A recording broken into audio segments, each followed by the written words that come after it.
Hello aspirants, कैसे हैं आप सब। आज के इस वीडियो का पर्पस जैसे आप स्क्रीन पर देख रहे हैं, it's about paper two analysis. ये वीडियो मैं इसलिए बना रहा हूँ क्योंकि बहुत सारे स्टूडेंट्स को कई बार ये डाउट होता है कि पेपर टू की तैयारी कैसे करी जाए। और पेपर टू की तैयारी करना थोड़ा सा ट्रिकी है भी, क्योंकि it's not exactly like civil services की सेट सिलेबस है। बिल्कुल नहीं है। आपको पर्टिकुलर टॉपिक्स मिल जाते हैं, आपको उनके हिसाब से तैयारियां करनी होती हैं। तो कंफ्यूजन ये हो जाता है कई बार कि वो तैयारी कैसे करें, क्या टॉपिक्स होगा, उनकी प्रैक्टिस कैसे करें। तो इस वीडियो का मकसद भी यही है कि आपको बताना है कि आप तैयारी कैसे कर सकते हैं पेपर टू की। इसमें कहीं भी मैं आपको पढ़ाऊंगा नहीं, कहीं भी मैं आपको कोई सोर्स नहीं बताऊंगा कि इस किताब से पढ़ लो या उस कोचिंग से पढ़ लो। मैं आपको एक बेसिक तरीका से बताऊंगा कि तैयारी कैसे करनी है। तो let's begin about the exam UPSC CAPF. जो भी आप तैयारी कर रहे हैं, जो लोग भी इस एग्जाम की उनको इस बारे में पता है, तो उस बारे में नहीं जाएंगे, will directly go to paper two और डिस्कस करेंगे कि क्या क्या सवाल पूछे जाते हैं और वो कहाँ से पूछे जाते हैं, उनका सोर्स क्या होता है, क्या रिलेवेंट चीज़ हुई होती है पिछले साल। तो let's begin now. Let us understand कि पेपर टू होता क्या है, कौन कौन से टॉपिक्स होते हैं।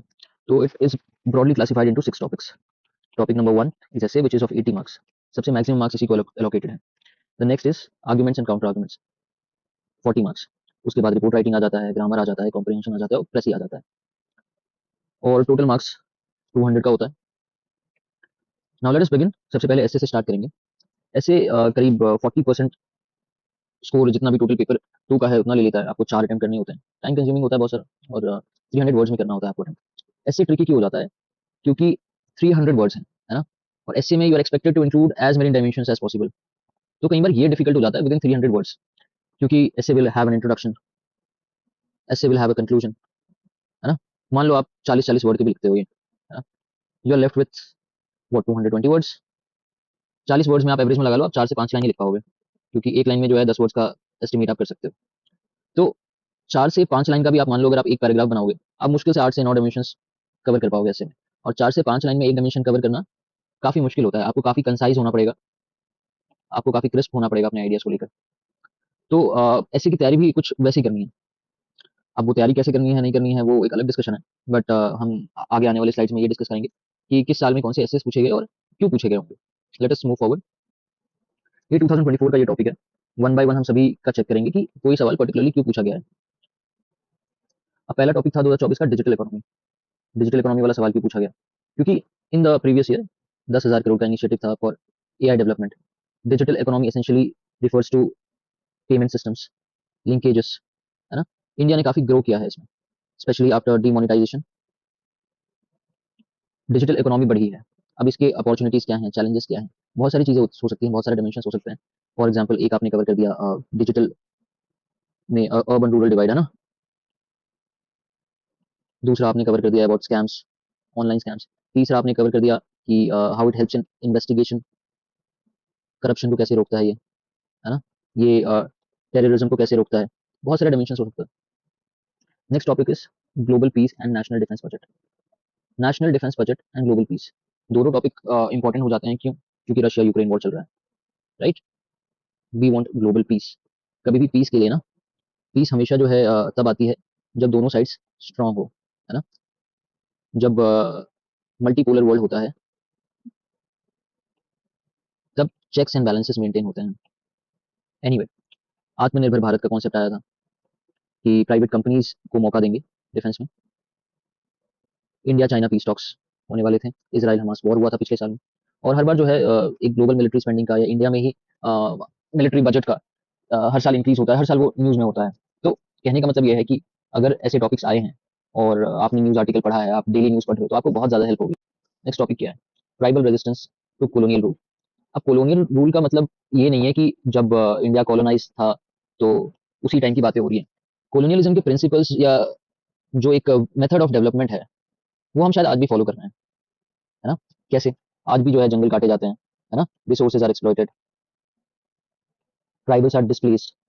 तो बहुत सारी ऐसी प्रॉब्लम होती है जो टाइम एंड अगेन आती रहती हैं। रिसेंट में क्या हुआ है? मणिपुर में एथनिक कॉन्फ्लिक्ट हुआ था बिटवीन कुकीज एंड माइती, है ना। Tribal land dispute north east में, almost there are numerous tribes which want independence. ये इशू चलता रहता है, somehow they come from the colonial times, उनकी पॉलिसीज की वजह से। तो moving ahead, importance of tropical rain forest क्यों पूछा गया होगा ये? इस हिंदू में एक आर्टिकल आया था उसी टाइम, आईआईटी खड़गपुर ने स्टडी करी थी, जिसमें ट्रॉपिकल रेन फॉरेस्ट का कितना रेजिलियंस हो सकता है ग्लोबल वार्मिंग के टाइम पे। दूसरा उसी टाइम पे एक न्यूज आर्टिकल था कि एल नीनो की वजह से अमेजन रेन फॉरेस्ट के आसपास ड्रॉट्स और फॉरेस्ट फायर के रिस्क बढ़ सकते हैं। तो अगेन जो न्यूज़पेपर में आया है आर्टिकल या जो चीज़ें उस टाइम पे चल रही हैं उसी के अराउंड जो है सवाल पूछे जाते हैं। इंग्लिश इन इंडिया, है ना? अब डिवाइंस और वेरिएंस, सम पीपल से and obviously it is English is a colonial language, है ना? जो ब्रिटिशर्स ने दिया हमें। अब ये रेलेवेंट क्यों हो जाता है? Because we have seen conflicts over languages because of the three language policy sometimes or the resistance of southern states. New education policy में भी थ्री लैंग्वेज फॉर्मूला प्रपोज किया गया था। पॉलिटिकल फ्रिक्शन होता है, लैंग्वेज के बेसिस पे identity politics होती हैं, तो वहां से ये topic important. Tribal cultures, again ये सेकंड टॉपिक है जो ट्राइबल्स पे पूछा जा रहा है। This is a very relevant topic. और ग्लोबलाइजेशन में क्या क्या इफेक्ट होता है उन पे, बहुत सारे डायमेंशन हो सकते हैं अबाउट से कम्युनिकेशन, है ना, about culture, it can be both in positive और negative ways. What else, whether they are getting assimilated into the mainstream or not, है ना? Then how do tribals relate with other backward classes? Tribal cultures को कैसे promote किया जाता है government के द्वारा, है ना, गवर्नमेंट इनिशिएटिव्स। बहुत सारे डायमेंशन हो सकते हैं। कमिंग टू 2023, आपको एक बेसिक आइडिया अब तक मैंने दे चुका हूँ कि ऐसे कहाँ से पूछे जा सकते हैं। तो अब जो है हम थोड़ा सा फास्ट मूव करेंगे आगे, और आपको मैं रेलेवेंट आर्टिकल्स भी दिखाऊंगा कि कोई भी ऐसे क्यों पूछा गया है उस पर्टिकुलर ईयर में। जैसे पहला ऐसे है cyber attack. Russia Ukraine war में काफी ज्यादा साइबर अटैक्स हुए दूसरे कंट्रीज पे। एम्स में इसी दौरान जो है साइबर अटैक हुआ था। साइबर सिक्योरिटी पॉलिसीज पे ज्यादा फोकस किया गया था। आप आर्टिकल्स देख सकते हो, वर्ल्ड इकोनॉमिक फोरम का 2023 was a big year for cyber crime. Wire का एक आर्टिकल है, India witnesses 15% rise in cyber attacks cases. Second topic, India as emerging leader in the new world order. क्यों? G20 presidency. India has always maintained a strategic neutrality. India doesn't take a staunch stance when it's about its own interest. India, you have seen that India has also been with Russia in particular sectors. It has also been with USA. It has also been dealing with Iran. India became the fifth largest economy. India led the International Solar Alliance. Agnipath military scheme लाई गई थी इसी दौरान। India is also exporting its technologies like UPI और कोविन और आधार। यही सारे articles हैं। You can see UK India business council, G20 summit, Times of India में आया था, इकोनॉमिक टाइम्स में ये article. Next is Indian diaspora and its contribution to the post independent India. क्यों? 17th Pravasi Bharatiya Divas convention was held in Indore in January 8 to 10 2023। Rishi Sunak UK के prime minister बने थे। Vivek Ramaswamy Ajay Banga appointed as president of world bank in 2023। Remittances हमें काफी ज्यादा मिलते हैं बाहर से according to world bank report. And India is also taking bilateral exercises with many countries, like there is one group called Quad. एक पीआईबी का article है जो उसी दौरान आया था, about Indian diaspora and how government is taking steps to strengthen Indian diaspora abroad. Again the article in the Economist. Next topic is education and awareness are the critical pillars for success in democracy. Why? Because काफी ज्यादा ना protest हुए थे उस time पे, protest related to CAA, ना, farm bills, Agnipath scheme पे। और उसी इन प्रोटेस्ट के दौरान ही बहुत सारी मिस इन्फॉर्मेशन भी फैलाई जाती है। तो how much of that is correct? तो इसी में एजुकेशन और अवेयरनेस का क्या रिलेशन होगा, and how does it strengthen democracy? इसको आपको ऐसे रिलेट करना है। उसके बाद नेक्स्ट टॉपिक ई वेस्ट पे आया था। क्यों आया था? Because in a global e waste report India rank third largest producer of e waste globally. India ने नए ई वेस्ट मैनेजमेंट रूल्स लाए थे and there has always been focus on circular economy, मतलब जो भी वेस्ट होता है उसको वापस इकोनॉमी में ले आया जाए, इसको रिसाइकिल किया जाए। And there are articles in Times of India, there are articles in Wired. The geographical and linguistic diversity of India is its real wealth. काफी ज्यादा schemes and initiatives government of India द्वारा चलाए जाते हैं, incredible India 2.0, देखो अपना देश। G20 presidency में थीम था one earth, one family, one future. Moving ahead, आप आर्टिकल्स दे सकते हो लिंग्विस्टिक डाइवर्सिटी पे क्यों ये सवाल आए हैं, है ना। द हिंदू का एक ये आर्टिकल है, मिंट में ये आर्टिकल पूछा गया। नाउ कमिंग टू 2022, ऐसे ही हम सारे टॉपिक्स थोड़ा सा और फास्ट देखते हैं। Campaign to save endangered species क्यों पूछा गया था? प्रोजेक्ट चीता, एलिफेंट्स एंड एशियाटिक लायंस। चीता को इंट्रोड्यूस किया गया था इंडिया में after it got extinct. Wild life protection act का अमेंडमेंट आया हुआ था। कैंपेन टू सेव, अगेन ऐसी conference of parties 19 was held उसी टाइम पे। तो अगेन इंडेंजर्ड स्पीशीज के रिलेटेड ही ये सारी चीजें होती हैं। It's about conservation of endangered species. Next, what can be done to stop wars? ये सवाल क्यों पूछा गया था? रशिया यूक्रेन वॉर चल रहा था, Taliban took over Afghanistan. Then there are always calls for nuclear disarmament, Abraham Accords and Northeast peace efforts about Israel and Palestine, demilitarize और denazify Ukraine. Again BBC में ये आर्टिकल आया हुआ था about Ukraine and Russia war के बाद। Emerging presence of women in the Indian armed forces. Supreme Court ने permanent commission grant किया था women को। Then there were always news की female fighter pilot, first female fighter pilot, first one woman officer in different corps of armies. Then there is also an article in the Hindu, अभिलाषा बराग के बारे में आया था, वो completed 6 months long combat army aviation course। Next price rise, क्यों? 2022 का time था, it was exactly after Covid, there was supply shortages which led to price rises, oil के प्राइसेस बढ़े थे और India's retail inflation cross RBI upper limit जो कि 6% का है। These are the news articles. A synthesis of eastern wisdom and western science, क्यों पूछा गया होगा? Related to Swami Vivekananda, right? क्यों पूछा था साइड में? स्वामी विवेकानंद का 160th बर्थ एनिवर्सरी सेलिब्रेट किया गया था, नेशनल यूथ डे उस दिन सेलिब्रेट किया जाता है। अब इसमें आप बहुत सारे एप्लीकेशंस लगा सकते हो। It could be about science, it could be about culture, it could be about food habits, it could be about spiritualism. Next क्या था? Indian arm forces is a combination of strategic thinking and timely action. ये क्यों पूछा गया था? Because obviously Chinese incursion थे and उस time पे अग्निपथ स्कीम लाई गई थी ना, तो काफी सारा प्रोटेस्ट हो रहा था। Government was giving its own reasons कि ये इसको करने की क्या वजह है, and there were different arguments from the other side too. तो Chinese economic policy in bordering countries, क्योंकि ऑब्वियसली जो डेट क्राइसिस क्रिएट होती है जहाँ भी चाइना जाता है, be it Sri Lanka, be it Maldives, be it Pakistan और एनी अदर कंट्री और नेपाल। दूसरा, हमारे बॉर्डर पे भी जो है इनकर्जन्स के चांसेस हमेशा रहते हैं, हमेशा चाइनीज के साथ बॉर्डर स्कर्मिशेस रहती हैं। बॉर्डर क्राइसिस ऑफ 2020, इसकी वजह से भी ये न्यूज़ आर्टिकल आया था और ये काफी ब्रॉड टॉपिक हो जाता है, which does not only include India but all the neighbouring countries. Okay, ये एक आर्टिकल आया था मिनट में। वर्क फ्रॉम होम अब बोन और बेन, क्यों? तो कोविड के बाद का टाइम था, ये डाउट कि वर्क फ्रॉम होम सही रहेगा नहीं रहेगा, है ना? उस टाइम पे बहुत सारे ऐसे आर्टिकल्स भी फ्लोट होते थे कि work from home long time में सही रहेगा कि नहीं, ऑफिस में आपको वापस जाना पड़ेगा। Party politics in India is a flourishing family business, क्यों? बिहार असेंबली इलेक्शंस हुए थे उस समय, कांग्रेस में लीडरशिप क्राइसिस जो आज तक चली रही है, शिवसेना में पावर स्ट्रगल्स हुए थे एंड इसी दौरान ये हुआ था, शिवसेना में भी स्प्लिट हुआ, and these are the regular comments that come from different political parties. Unemployment and the new education policy, उसी टाइम पे न्यू एजुकेशन पॉलिसी लाई गई थी जिसमें वोकेशनल कोर्सेज की जिक्र की गई थी, है ना? वोकेशनल कोर्सेज क्यों इंपॉर्टेंट है, how would it tackle unemployment. उसके बाद government has promoted various schemes for startups and vocal for local, Aatmanirbhar Bharat का भी एग्जांपल दिया गया था, that will develop our own systems that will develop try to achieve a self sufficiency into things। Same articles भी आए थे new education policy को लेकर उसी। Urbanization is hazardous to human health, why was this topic asked? Because obviously जब Covid में वापस migration हो रहा था, लोग अपने गांव की तरफ जा रहे थे, तभी पता लग रहा था कि कितना बर्डन है हमारे हेल्थ केयर सिस्टम से, अर्बनाइजेशन में शहर कितना बर्डन है, सैनिटेशन हाइजीन इशूज के। Why India needs a good urbanization, Indian Express का आर्टिकल है उसी दौरान। Infiltrators are a threat to India security, क्यों? रो इंडिया इन्फिल्ट्रेशन पे काफी ज्यादा बात की जा रही थी, उसी टाइम पे सिटीजनशिप लॉज बनाने की बात चल रही थी। Narco terrorism across the LOC, the Punjab border, थोड़ा सा एक प्रॉब्लम रहता है। उसी टाइम में जून 2020 में गालवान वैली में चाइना के साथ clash again on Afghanistan under Taliban, ये भी आर्टिकल आया था द हिंदू में। नाउ 2020 का देख लेते हैं क्या क्या पूछा गया था। Emerging threats to India's internal security, क्यों आया था ये? उसी टाइम पे एब्रोगेशन ऑफ आर्टिकल 370 हुआ था, पुलवामा अटैक हुआ था, प्रोटेस्ट सिटीजनशिप अमेंडमेंट एक्ट पे चल रहे थे। Again you can see this. Next, crime against women is an expression of male dominance. Nirbhaya gang rape case हुआ था, हैदराबाद में भी एक केस हुआ था, उस टाइम पे काफ़ी ज़्यादा प्रोटेस्ट हो रहे थे इस चक्कर से। इनफैक्ट एक हैदराबाद में केस भी हुआ था जब एक पुलिस ऑफिसर ने सस्पेक्टेड क्रिमिनल्स पे गोली चलाई थी, तो ये भी एक आर्टिकल आया हुआ था। Crisis of credibility in the electronic media, ऐसा क्यों हुआ था? सुशांत सिंह राजपूत केस काफ़ी बड़ा हो गया था, which was a case of suicide, जो कि काफ़ी ज़्यादा इन्वेस्टिगेशन के बाद पता चला। टीआरपी स्कैम जिसमें रिपब्लिक टीवी का नाम आया था, Tablighi Jamaat coverage, abrogation of article 370। तो होता ये था कि न्यूज़ को अलग तरीके से जब बताया जाता है तो बहुत सारे प्रोटेस्ट होते हैं, बहुत लोगों के ओपिनियंस को मैनिपुलेट किया जाता है through the process of news. These are the news articles जो उस टाइम में आए थे about electronic media. Supreme court जज said about the bias in some sections of media, credibility of media पे हर बार सवाल उठाए गए हैं। The next topic is securing India's international borders is a challenge for the Indian arm forces, why? Again India China borders commissions हुए थे, Pakistan cross border infiltration, Rohingya influx बहुत ज़्यादा हुआ था। कोविड-19 बॉर्डर मैनेजमेंट में भी काफ़ी ज़्यादा दिक्कतें आई थी अबाउट द माइग्रेंट क्राइसिस। तो सारी दिक्कतें की वजह से ही जो है इन टाइप के टॉपिक्स को पूछा जाता है। Next, parenting is in a competitive Indian society is a challenge, क्यों ये सवाल पूछा जाता है? There are numerous societies, digital addiction होता है, पेरेंट्स जो होते हैं बच्चों को फ़ोन पकड़ा देते हैं, पेरेंटिंग चैलेंजेस चेंज हो गए हैं, बहुत सारे पेरेंट्स बच्चों को प्रेशराइज करते हैं about different kinds of competitions.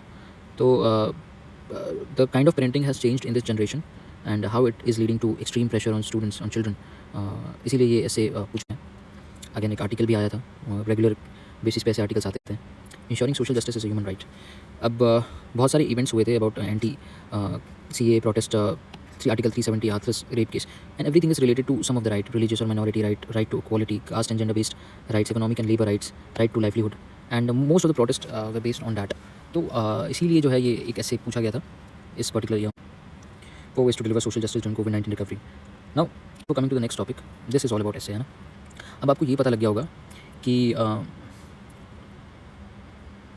Assess पूछे कैसे जाते हैं। अगर आप न्यूज़पेपर्स पढ़ रहे हैं, अगर आप आर्टिकल्स पढ़ रहे हैं, तो आपको पता लगेगा कि काफ़ी सारी जो कंटेंट है आपको वहीं से मिल जाएगा।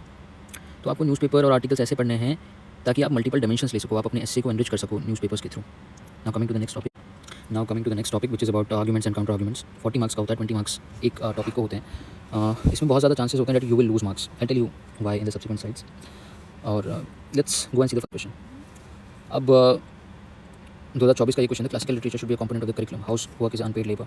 अब इस पे जो है हर साल कोई ना कोई आर्टिकल आता है, house work is unpaid labour. कई बार बात चलती है कि female work force is not participating, but आप ये देखोगे कि female work force is unpaid labour at even our homes, है ना। आप विदेश में चले जाओ, वहाँ पे जो है हाउस हेल्प के लिए आपको काफ़ी ज़्यादा पैसे देने पड़ते हैं। People can not afford it. लोग काम पर जाते हैं, आते हैं, फिर खुद खाना बनाते हैं, घर की सफाई करते हैं। पर इंडिया में आप वो अफोर्ड कर सकते हो, क्योंकि काफ़ी ज़्यादा जो है उस काम को मीनियल माना गया है या चीप माना गया है, या उतनी तवज्जो नहीं दी जाती है। तो इस टाइप के टॉपिक्स हमेशा रेगुलर बेसिस में आते रहते हैं। The next is classical literature should be a component of the curriculum. क्यों आया ये? न्यू एजुकेशन पॉलिसी, है ना, उसमें इनिशियल फॉर्मेटिव ईयर्स में बच्चों के मदर टंग में पढ़ाने की बात करी गई थी। तो दैट इज़ हाउ ये चीज़ आई है। अब इसके प्रोज एंड कॉन्स भी हो सकते हैं कि क्लासिकल लिटरेचर को आप किस लेवल तक रखेंगे, नहीं रखेंगे, है ना। तो that makes this topic challenging. But अगर आपने जितना पढ़ा है इस बारे में, उस पर्सपेक्टिव से आप बहुत सारे पॉइंट्स ऐड ऑन कर सकते हैं। Now I tell you one basic thing, है ना। अब आप एक जो है ये 20 नंबर का है, राइट, ये भी 20 नंबर का है। अब मान लो अगर आप एक काउंटर आर्गुमेंट लिखते हो, तो start the topic with some introduction, ठीक है, you will end it with some conclusion. उसके बाद आप आर्गुमेंट्स दोगे, आप काउंटर आर्गुमेंट्स दोगे। अब एक बात बताओ, 20 नंबर का है, अगर आप 5 पॉइंट लिख के आगे हो, यहाँ पे 5 पॉइंट लिख के आगे हो, if you were the examiner, क्या आप अपने आप को 20 में से मैक्सिमम मार्क्स दोगे? मतलब कहने का अर्थ ये है कि आप कोशिश करिए कि आप यहाँ भी 10 पॉइंट लिखें, यहाँ भी आप 10 पॉइंट लिखें, तो और सारे पॉइंट्स अलग हों। ऐसे नहीं करना है कि आपने इसमें जो है आर्गुमेंट्स में पैराग्राफ बना के 2-3 पैराग्राफ बना दिए, काउंटर आर्गुमेंट्स में 2-3 पैराग्राफ बना दिए, ऐसे मत करिए। कोशिश करिए कि आप पॉइंट वाइज लिखें, आप मैक्सिमम डायमेंशंस कवर करने की कोशिश करें, मैक्सिमम पॉइंट्स लिखने की कोशिश करें। उससे जो है आपके मार्क्स मैक्सिमाइज हो सकते हैं इस चीज़ में। नाउ 2023 में ये पूछा गया था, genetically modified crops are essential for food sufficiency. Again ये बहुत डिबेटेबल टॉपिक रहा है कि जीएम क्रॉप्स जो होते हैं वो आर पेस्ट रेजिस्टेंट, है ना, बहुत सारा जो है फर्टिलाइज़र लगता है उसके लिए। अब इसके जो हैं दो पर्सपेक्टिव हो सकते हैं। जब बहुत ज़्यादा फर्टिलाइज़र यूज़ करते हो ना, तो land becomes not usable after some time, salinity बढ़ जाती है, बहुत सारे प्रॉब्लम्स होते हैं, इट बिकम्स रेजिस्टेंट, है ना, the pests become resistant to the these pesticides. तो एक ये भी एक इस टाइप का टॉपिक होता है, capital punishment is a definite for heinous crimes. Again इस ये बहुत ज़्यादा फिलोसफिकल एंड डिबेटेड टॉपिक है कि do you have the right to take away lives if you can not give it. तो इसमें भी दोनों तरफ के आर्गुमेंट्स काफ़ी अच्छे बन सकते हैं। Next topic, video game sharpen the mind, do they really. हमने ये भी देखा है कि एक ब्लू व्हेल गेम था, right, people used to kill, children used to kill themselves. So although it might help certain section of kids to grow their mind, but in all those formative years, बहुत you don't know how a child's mind would react to certain things. Again, UN Nations organization, United Nations organization have become redundant. क्यों? बहुत debated topic रहा है. India is also demanding a seat in UNSC. Many other countries are. जो representation 1945 के आसपास था, वो आज नहीं है. बहुत सारे dynamics change हो गए हैं. Elections in states should be held simultaneously. Why is it said so? Because politicized काफ़ी होता है ना elections.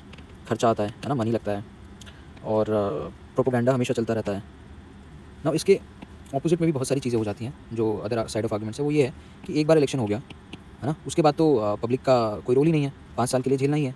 बट अभी क्या होता है, अगर मान लो अलग स्टेट में अलग अलग जगह इलेक्शंस हो रहे हैं, मान लो एक स्टेट में जो है कोई एक्स पॉलिटिकल पार्टी जीती है, सेकंड स्टेट में वाई जीती है, थर्ड स्टेट में जेड जीती है। अब अगर डिफरेंट टाइम्स में होता है तो it gives political parties a reality check कि हाउ आर दे वर्किंग। वो across the nation, across the states पे रिफ्लेक्ट करता है। Farmer protest are politically motivated. Again उसी टाइम पर ये बात चलती थी कि जो बिग फार्मर्स है या मिडिल मैन्स हैं, they are motivating the protest. But then we have also seen how smaller farmers contributed, how is the linkage between the traditional fabric of agriculture. हमने वो सारी चीज़ें भी देखी हैं, तो वहाँ से ये क्वेश्चन आता है। Solitude during a pandemic is not unwelcome. Why? Because COVID का समय था, आना ही था ये।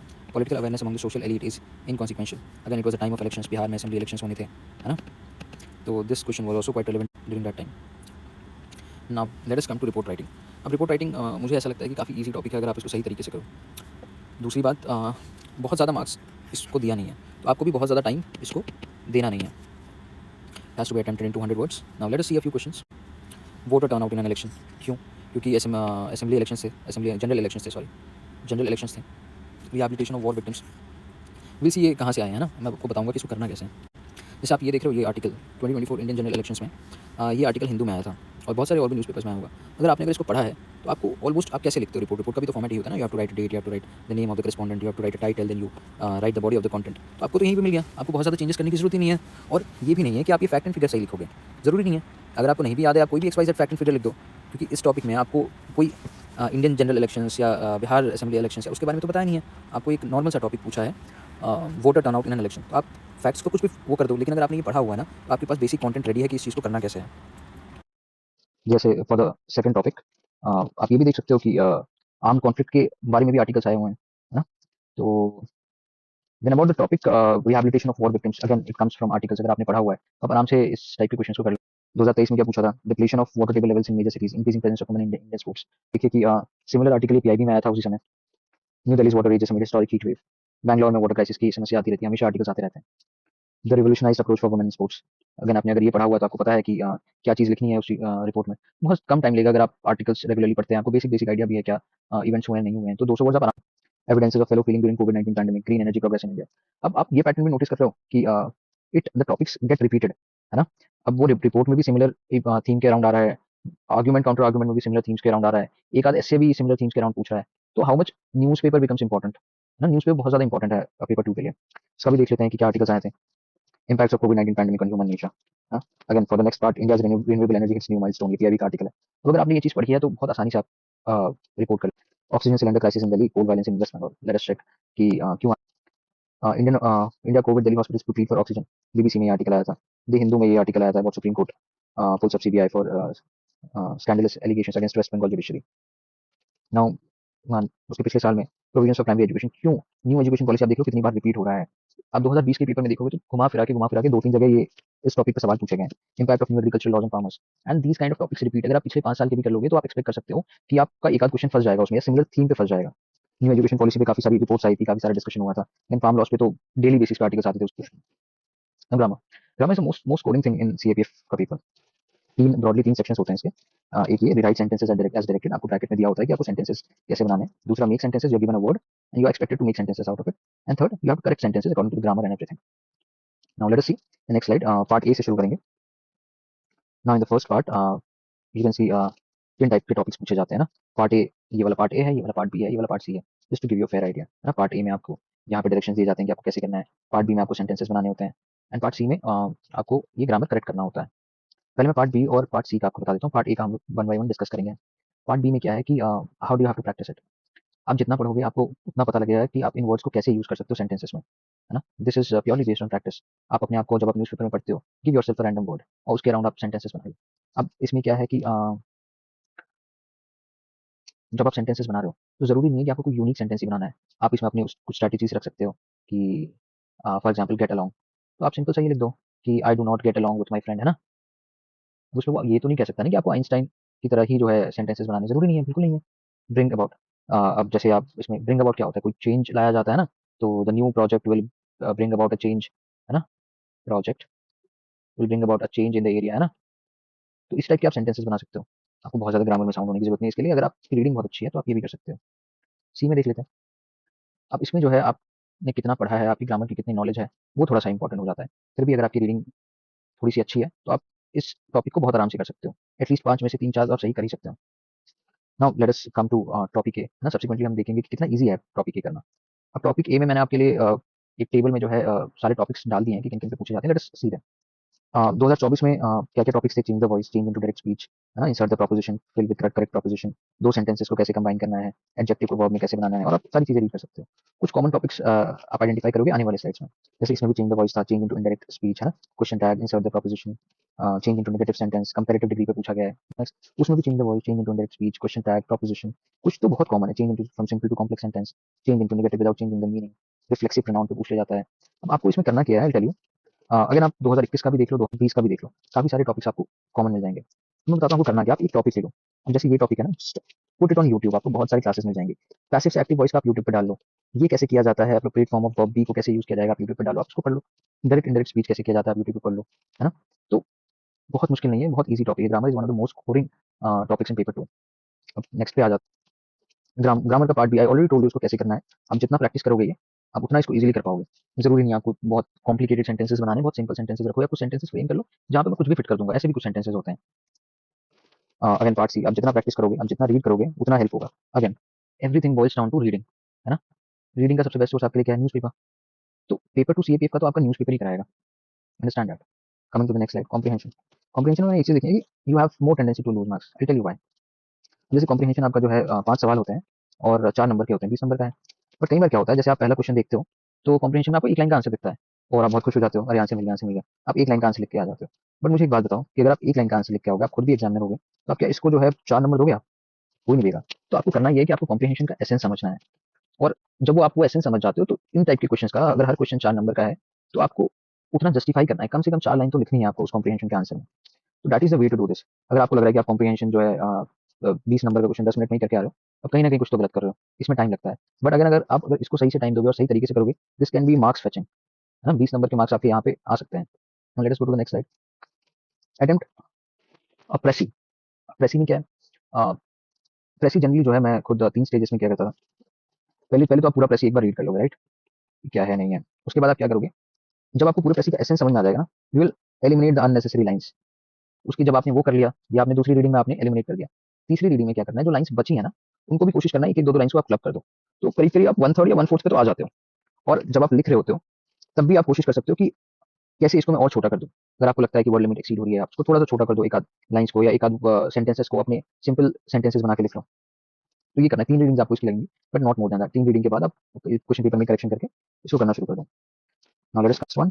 Now the order to attempt the paper. अब हमने सारा कुछ डिस्कस कर लिया है, तो सारी चीजें जो है 6 टॉपिक्स पे बॉइल डाउन हो जाती है। Grammar, comprehension, counter arguments, report, precis, essay. अब इसमें अगर आप सही तरीके से करोगे, तो सबसे ज्यादा स्कोरिंग क्या है? सबसे ज्यादा स्कोरिंग है grammar, comprehension, argument, counter argument, report, precis. Essay is not scoring. You don't know कि हाउ वुड एग्जामिनर जज your essay, but you can be sure कि ग्रामर में आपने किया तो ग्रामर में तो नंबर मिलेंगे आपको। कॉम्प्रिहेंशन में भी अगर आपने इंश्योर कर दिया कि आप 4 नंबर के हिसाब से जस्टिफाई कर रहे हो उसको, तो आप 50% स्टूडेंट से ऊपर ऑलरेडी हो। आर्गुमेंट, काउंटर आर्गुमेंट की अगर बात देखते हैं, तो इसमें भी अगर आपने इंश्योर कर दिया कि आप मैक्सिमम पॉइंट्स डाल रहे हो, अटेम्प्ट कर रहे हो, तो you are better than the average slot. Report में भी अगर आपने बस वैसे ही किया है जैसे मैं आपको बता रहा हूँ, तो you will save time here, बहुत ज्यादा टाइम सेव करोगे। प्रेसी, अगेन प्रेसी बहुत ज्यादा मार्क्स का नहीं है, बट अगर आप डिसेंटली अटेम्प्ट करते हो, एवरेज अबव एवरेज मार्क्स आ जाते हैं। इससे थोड़ा अनप्रेडिक्टेबल हो जाता है, 80 मार्क्स का आता है, और इसमें टाइम भी बहुत ज्यादा लगता है। तो इसको टाइम भी जो है शुरुआत में ऐसे अटेम्प्ट नहीं करना है। You go into the examination hall, है ना, यू गो इन फ्रेश, आपके दिमाग को थोड़ा गियर अप होने में टाइम लगता है। तो करना ये है कि what I used to do, I tell for my self. बाकी सभी की स्ट्रैटेजीज अलग हो सकती है, हो सकता है आप एक अलग स्ट्रैटेजी से बेटर कर पाओ, तो वो आप अपने लिए देखिए। But I tell you what I used to do. मैं ग्रामर को पहले उसमें करता था, पहली प्रायोरिटी पे करता था। I used to leave the spaces जो मुझे आता नहीं है, एंड जब मैं दूसरी चीजें कर रहा होता था और जब मुझे कुछ ऐसे याद आता था, I used to come back to grammar and attempt that, है ना। सेकंड पे मैं कॉम्प्रिहेंशन कर लेता था या काउंटर आर्गुमेंट्स कर लेता था। अब इसमें क्या है, काउंटर आर्गुमेंट्स के लिए I would write introduction, I would make a table, arguments, counter arguments, उसमें मैं पॉइंट्स लिखता रहता था। कुछ पॉइंट्स याद नहीं आ रहे होते तो मैं स्पेस छोड़ देता था। I used to move into next topic, है ना, दोनों उसमें मैंने ऐसे ही कर दिया था। उसके बाद मैं कॉम्प्रिहेंशन करता था। अब कॉम्प्रिहेंशन में मान लो कहीं फंस रहे हैं, कहीं कुछ समझ नहीं आ रहा, वैसे तो बहुत ईजी टॉपिक है, बहुत आराम से हो जाता है, पर कहीं आपको सोचने में टाइम लग रहा है, you can come back again. आपको कोई पॉइंट ऐसे याद आता है तो आप फिलिंग कर दो इसको, है ना, आपके पास फॉर्मेट पूरा बना हुआ है। उसके बाद आप रिपोर्ट कर लो। अब जब आप ये 3 टॉपिक्स कर चुके होते हो ना, तब आपका दिमाग थोड़ा सा गियर अप हो चुका होता है ना, थोड़े से थॉट आने लगेंगे, थोड़ी सी चीजें याद आने लगेंगी। देन अटेम्प्ट रिपोर्ट, फिर उसके बाद प्रेसी, और लास्ट में से you can change the order, it's all up to you. But सबसे ज्यादा I would say what you can do is, पहले इस पे आप ग्रामर कर लो, दूसरे इस पे कॉम्प्रिहेंशन कर लो, तीसरे पे आप प्रेसी भी आप चूज कर सकते हो, बिकॉज यहाँ भी जो है आपको एक्स्ट्रा कुछ ऐड नहीं करना है, और आपको अपना दिमाग ऐड नहीं करना है ना। इसके बाद आप रिपोर्ट कर सकते हो, इसके बाद आप आर्गुमेंट्स, काउंटर आर्गुमेंट्स कर सकते हो। All depends on how your mind functions. तो that's all from my side. और इसके अलावा मैंने कोशिश करी है कि मैं पेपर 2 का आपको बताऊं कि आप कैसे कर सकते हो अटेम्प्ट। तो पेपर 2 की 2 ही चीजें हैं, आपको एक ग्रामर करना है और एक जो है करंट के रिलेटेड चीजें आएंगी, जो एक अलग फॉर्म में पूछी जाती हैं। तो ग्रामर और इन दोनों को जो है आप क्लब कर सकते हो, and everything, every source would be from the newspaper. अगर आपको कुछ टॉपिक्स देखना है, अगर आपको थोड़े आइडियाज चाहिए कि क्या टॉपिक्स पूछे जा सकते हैं, व्हाट यू कैन डू, आप अलग अलग कोचिंग के क्वेश्चन पेपर उठा लो, है ना, या सिविल सर्विसेज के उठा लिए हैं, है ना। आप देख सकते हो कि लास्ट ईयर क्या क्या रेलेवेंट चीजें थी, क्या क्या चीजें पूछी गई हैं, आप उन टॉपिक्स को पढ़ सकते हो। थोड़ा एक न्यूज़पेपर का एक रिफाइंड वर्जन मिल जाएगा आपको। अगेन आपको अगर कोई भी डाउट हो, अगर आपको ऐसा लगता है कि किसी चीज़ में आप क्लियर नहीं हो कि कैसे तैयारी करनी है, नहीं करनी है, you can always ask me, you can put your comments in the comment section, और you can always reach out to me. So that's all from my side. Thank you guys, hope you have a fine day.